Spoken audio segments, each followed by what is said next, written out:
Have you ever felt so fearful you'd make the wrong decision that you found yourself stuck? I've heard the more choices we have, the more overwhelmed we tend to feel, and this is a problem because we live in a time that I would call TMO, too many opportunities, which should bring increased freedom, right? But as our fear of missing out rises, all these wonderful choices can actually lead to emotional bondage. Hi, I'm Jennifer Slattery, an iBelieve writer. I also host Life Audio's Faith Over Fear podcast. And when speaking with women going through uncertain periods or facing a major life transition, or perhaps who find themselves in an extended period of waiting, they often express the same fear. What if I don't hear God correctly? What if I move forward in one direction and later discover that God wanted me to head another way?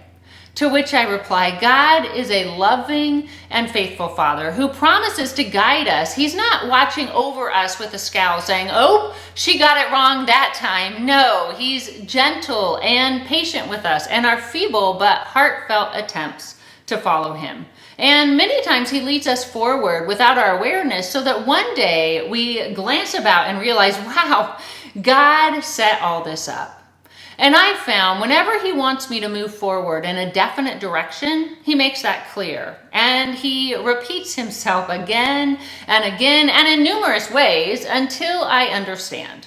He knows how blockheaded I can be. When I'm facing a tough decision or feel overwhelmed by TMO, I rest in that truth, proclaimed in Isaiah 30:21, which states, your own ears will hear Him. Right behind you, a voice will say, this is the way you should go, whether to the right or to the left. This verse promises that God is and will continue to guide us, and we will hear His voice, although with two caveats. This assumes we're giving Him the time and space to speak.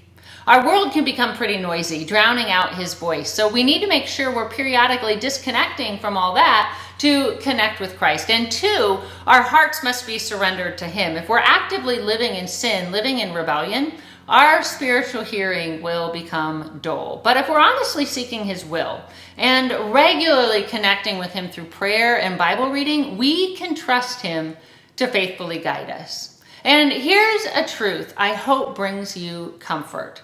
God's faithfulness isn't dependent on ours. He knows we're imperfect, that we get distracted, in short, that we're little children, still learning to live with Him. And like I said, He's patient with us. He wants our hearts most of all. And so in love, He speaks clearly and often. Whichever way we turn, He's there, lovingly directing our steps. God's role is to guide.